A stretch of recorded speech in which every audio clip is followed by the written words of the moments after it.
What's up guys, Mike here from Swood. In today's video, I am so excited to bring you guys the very first video in the Becoming a Pro series. That's right guys, it's finally here.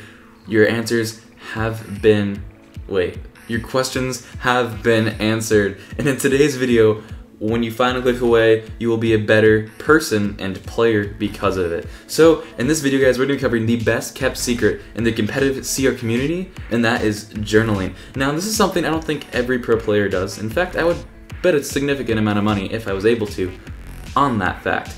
But the kind of player who does is the kind of person who goes into an event thinking, I'm going to win this. I'm going to take home that first place prize. I'm going to get that cash money in my pocket. Actually goes out and does it. They accomplish the thing and they're not surprised they did it. That's the kind of person who does this on a regular basis. In today's video, I'm going to explain everything you need to know about it. I'm going to explain why it works, how it works, why you should do it, of course, obviously, then kind of just break down how to actually do it, giving you guys a real world example of me journaling a match from a best of 3 with Swood, your other favorite YouTuber, obviously. So, first off, let's just jump in right away with how it works. So the psychology behind it is actually quite fascinating. It revolves around the fact that we as humans struggle to internalize concepts that aren't physical. So when you have a thought, when you have an idea, let's say you're in the shower and you come up with some brilliant, world-changing idea. More often than not, you're gonna forget about it before you get out of that shower. You'll be like, oh man, this is such an awesome shower, this is such a cool idea. I'm so happy right now, guys. This world is amazing. I love myself. I love everything. And well, the time the shower comes out, you get dressed and you get ready with your day, you kind of forget about it. You're like, oh, there was something I did. I don't know. Oh, well, it doesn't matter. I'll think of it later. The same applies to CR. And obviously, guys, that was a really extreme example. Probably not necessarily true if you come up with something that revolutionary, but you guys know what I mean there, right? You know what I mean, obviously. So, the same applies to CR. So, when you watch your replays, like a lot of pros will recommend you do if you want to improve, and you just kind of watch them, you find your mistakes, and you're like, okay, I went wrong here, or okay, I went wrong there. Well, that helps short term, truly, it really does, but trust me guys, that does absolutely nothing in comparison to the power given to you by journaling. When you write something down, physically write it down, it internalizes the concept and helps you process that information in a way you can't do with just your mind alone. So it gives you the ability to not only have a structured platform for recording your replays, for figuring out your mistakes, figuring out what you did well. More importantly, guys, it actually helps you and aids you in internalizing those concepts that you learned from watching your replays, which, I'm sure most people don't want to be watching the replays. They'd rather just jump into another game. That's why a lot of people don't do it. The other reason, you don't learn much long term. Sure, you might be more actively thinking about those mistakes for the next few games, but the next day, 5 days from then, a week from then, 2 weeks from then, you'll be the exact same player you were before. Maybe you got a little bit better depending on how much you played, but trust me guys, pro players, they don't get there overnight. Some do, some don't, but there is a fast track, guys, and watch this series, follow along with me, and trust me, you will be well on your way to becoming a top tier player. So let's just kind of describe. Now that you kind of understand why it works, let's talk about some cool tricks you can do with it, like why I'm such a believer in what I preach and actually practice it, not just, talk about it. So it lets you look at metadata of yourself as a player. Now, this is something that I think is grossly underrated. Something a lot of people don't really talk about, if at all, about journaling is just in general, they don't really, encourage you to go back and read some of your past matches. And well, that's something that I think is actually really important because it lets you look at mistakes you make time and time again. Because guys, everyone makes mistakes. Every pro player alive in every game ever is going to mess up at some point. Besides maybe Surgical Goblin, I mean, he's a god, so, I'm just going to push him in the corner over there and just let him sit by the side and laugh at the rest of us. But in the meantime, let's talk about real numbers, guys. So everyone makes mistakes. What makes a pro player is minimizing those mistakes, as well as, obviously optimizing their placements and counting cards and, all those things that make up a professional Clash Royale player. But fundamentally, guys, they still are going to make mistakes. And what journaling allows you to do is find what mistakes you make in the fluff. Time and time and time again. Because some mistakes are just that. They're small lapses in judgment. You've lost focus and you made some dumb mistake. But sometimes It's a fundamental mistake, something that you're actually going to repeat time and time again, and those are much harder to notice unless you're actually looking down at your journal and seeing, oh, hey, I did this thing with Princess 17 times the last month. That's not just a random blip on the radar, guys. It's not like oh, whoops, I misplaced my Goblin Gang, or whoops, I played Poison instead of Archers. I don't know, that's just an example, guys. But just small little mistakes like that versus fundamental mistakes and changes, like seeing that kind of thing is really important because it lets you fundamentally look at why you make those mistakes and become a better player for it. So, I mean, I'm really happy about that. But more importantly, it lets you document your success as a player. A lot of people, when they're actually trying to improve themselves, aren't really the best judge of their character. They don't really understand what it is they've actually accomplished just mentally alone. So let's say you work really hard for 2 weeks at Clash Royale. You're like, man, I really want to be a pro player. I want to compete in these live events. I want to compete in RPL, and I guess CRL's irrelevant now, right? I want to compete in the Sus Cup. I want to compete in MGL Worlds or whatever the big competition is at the time.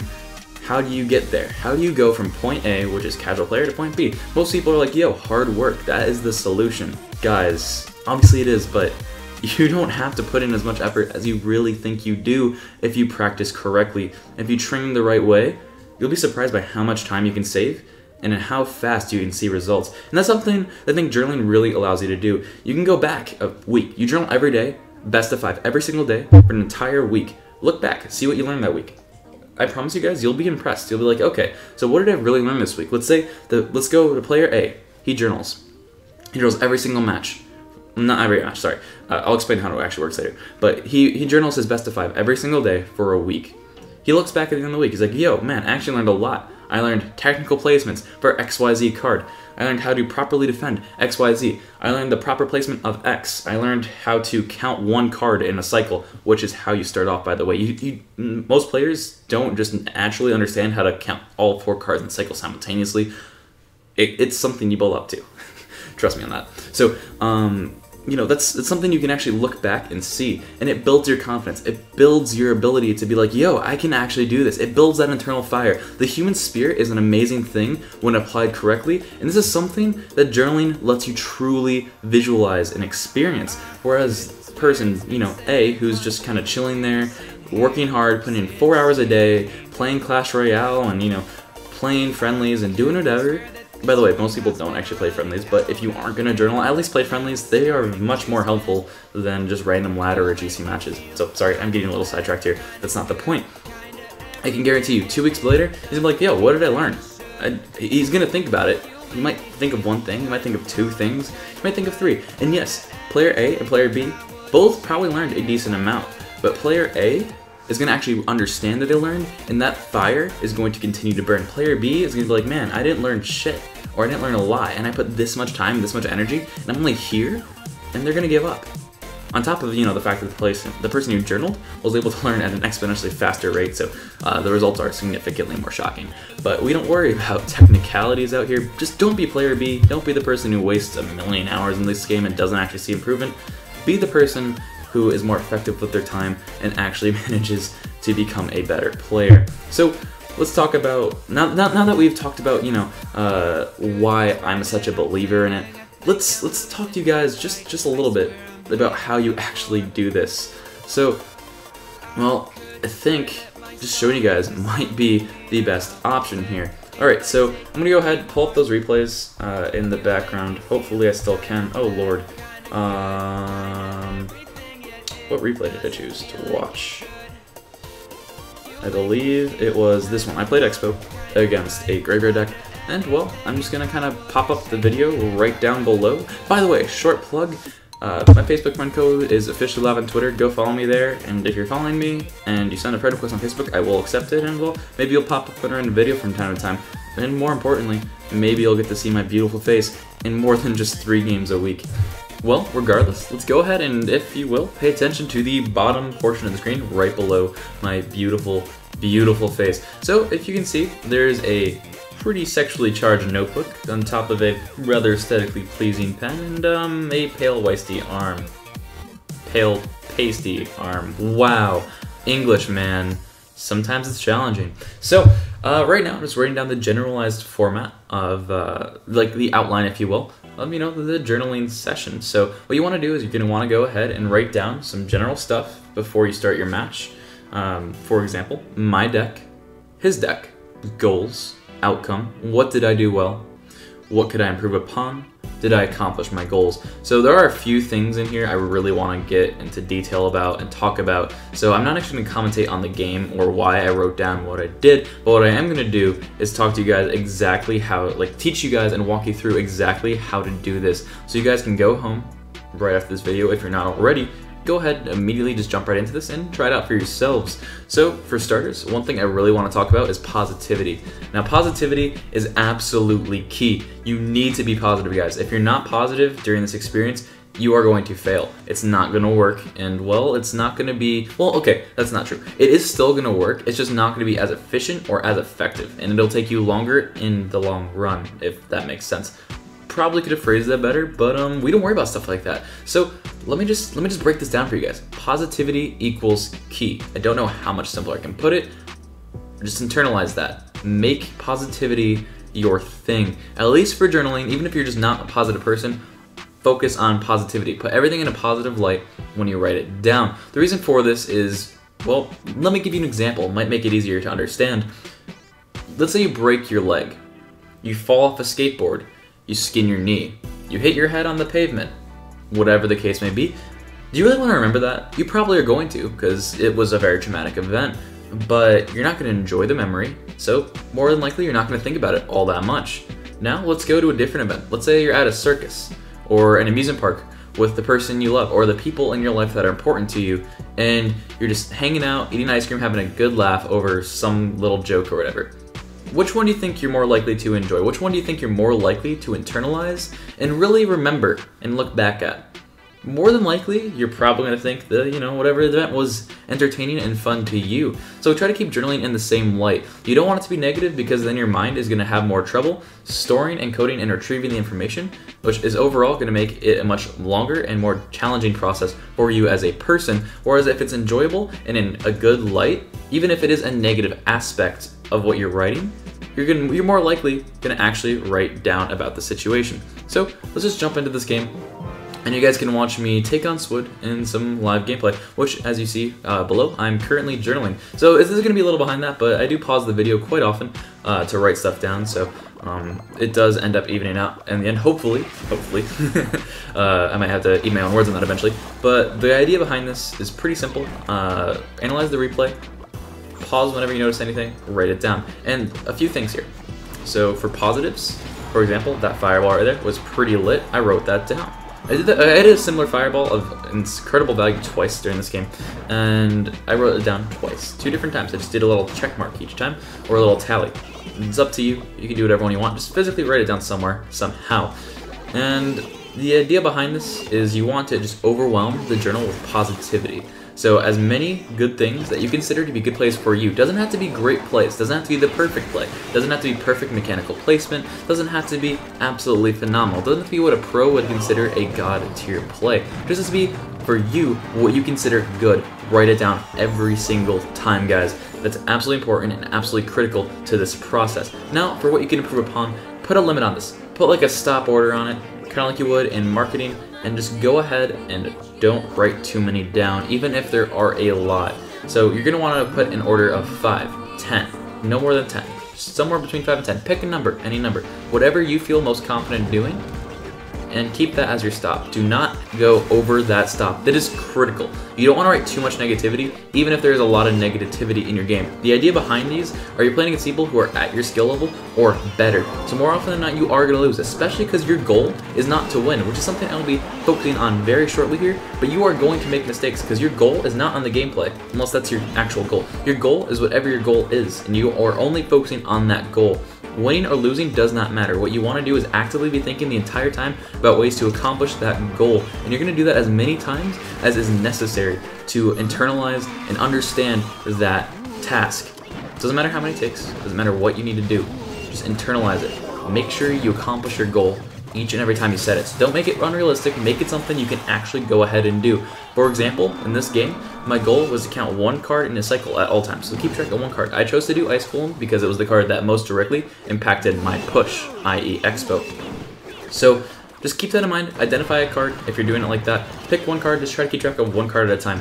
And eventually you can upgrade to 2 cards and 3 and 4, but you know, that's time. There's actually a pretty big misunderstanding about how to count Elixir and how to count cards, so I'll probably make a video about that pretty soon as one of the upcoming ones going forward, but you know, only time will tell what I actually decide to do there. So, you might have noticed I said that winning is not the goal of this. It's not. Winning or losing does not matter at all for these games. So you're doing best of 3s, best of 5s, but if you win or lose, you don't care. That's not the point. The point is to accomplish your goal. If you accomplished your goal, you did your job and you succeeded. You successfully managed to accomplish what you set out to do, and do it as many times as you need before it becomes and feels like second nature. So if we're counting cards in cycle, it might take 10, 15, 20, 50 games, however many it takes, just write it down every single time. Just write out the journal, do it. Do it for as long as it takes, and eventually it'll come second nature. You'll just always inherently be thinking about their card cycle whenever you play, even if you're not journaling. And that is where you want to get, that point of automaticity or autonicity. I don't know. I can't pronounce some words and just not able to. And I mean, I probably could. I probably could if I put the time and energy into it, but I don't really care about big fancy words. They've never been important to me. So, side note about the Night G. Or you know. Yeah. So I mean, just once again, focus on the goal. It's just kind of what you want to do. And hold on, I just got to throw up another replay real quick. While we continue talking. And I mean, it's absolutely critical that you focus on the goal and not the gameplay. I just want to keep saying that, and I'm going to keep repeating it, just like the positivity thing, just to hammer it into your heads, and so that you internalize, understand, and fundamentally get what I'm trying to say. Because it's kind of like the stock market tip, buy low, sell high. Everyone knows that, but very few people actually follow that rule and understand it, comprehend it. So that's what I'm trying to do by just repeating it over and over and over again. It sounds very simple, I know, but you know, it's not to patronize you guys, it's just to make sure you understand it and actually follow through with those techniques. So now I'm just going to kind of read to you the finished product here. By the time I finish reading it out loud, you're probably more than likely going to see it on the video below. And well, just a few little things. I'm going to go ahead and write down the entire format for this in the comment section down below, or the description. I haven't decided which yet. Depends which I feel more people will see. Just because, you know, obviously me saying it out loud and seeing it on like the lower part of the screen isn't the most ideal situation in the world, and it'd be probably more practical for you guys to actually have a written form of it somewhere. But once again, just remember, notepad and paper, notepad and pen, absolutely critical. You cannot do this on a computer. It will not work to the same degree. So let's just break into this. So I have best of 3 versus Swood. I like to just go ahead and write down what I'm doing versus who, just so when I go back at the end of the week, as I do each week, I can go ahead and, you know, put myself back in the state of that game at a faster rate. So I'm like, okay, well, this was the first game in the best of 3 against Swood, and I was playing Expo, he was playing Graveyard NATO. My goal for this game was this was the outcome. And then it puts me in the like headspace of where I was when I was playing that game. Just kind of reminds me. Then of course I'm going to go ahead, what I did well, I cycled skeletons at 7, good fireball value twice, good surround of RGs twice, well-timed Expo, solid defense, placement, timing, etc. Good logs, good value, on a lot of good positive elixir trades. I recognized this cycle, I played around it, and I made some really good trades because of that. Then what can I improve upon?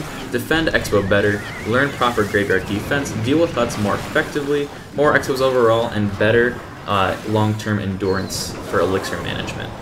For cycle decks right now, I'm kind of struggling in that department just because my focus is a little hindered right now. I haven't been used to playing at top tier status for a little bit, so obviously it takes a lot of focus and intensity to do that, and well, my body's not used to it yet, so it'll get there in time though. So I feel pretty good about that. So once again, just keeping it short. That was about 6, I believe. Yeah, not too many.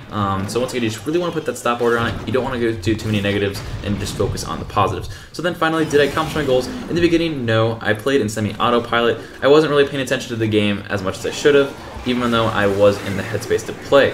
As the game progressed, and more specifically after the first Expo was played and I messed up and I lost out on a big trade, I began to focus more, and slowly but surely I put myself back into the game, and I slowly but surely managed to keep track of his Ice Golem and cycle. In the beginning I didn't do it at all, and the later the game progressed, the more actively I did it and the more frequently I did it. So a very good example of the game-winning push right there is towards the end of the game. I knew Ice Golem was in cycle, I knew he also had Graveyard and other big spells. So I went ahead and just kind of pushed. I was like, okay, so I know he's going to use Ice Golem to defend this Expo. He's probably going to play it up high, as he's been doing, to try to predict X, Y, Z. So I went ahead, played the Expo, played the Hunter where I thought the Ice Golem was going to go, off to the left. He played it there, the Hunter sniped through it, and the Expo was able to connect to the tower before his Graveyard killed me. And that was a really good play for me, and something I was really personally proud of. So that's the key. Towards the end of the description, after you talked about if you accomplished your goal or not, and throughout what duration you did, you're going to want to go ahead and write down something you did really well, something you were really happy with, something you're really proud of, even if it isn't anything big, even if it's just something small. Just go ahead, write that down, and trust me guys, you will be better for it. So, if you guys stuck around for this whole video, thank you guys. I really appreciate it. I really enjoyed making this for you guys, and I hope you took something away from it and actually learned. The next video will more than likely be on elixir counting / card order, because I feel like there's a significant amount of misinformation out there about how that actually works, and I feel like the majority of the community who isn't all that competitive doesn't understand how to do it or where to start for doing it. But this is a great tool for you guys. This is the foundation for everything that this course is going to be built around, so I'm probably going to link it a lot in the later videos. But get hyped guys, follow me for this journey. It's going to be crazy, it's going to be amazing, it's going to be intense, and I cannot wait to share it all with you guys. As always, don't forget to like, comment, and subscribe. Let me know what you think of this crazy new series in the comment section down below. See you next time, YouTube.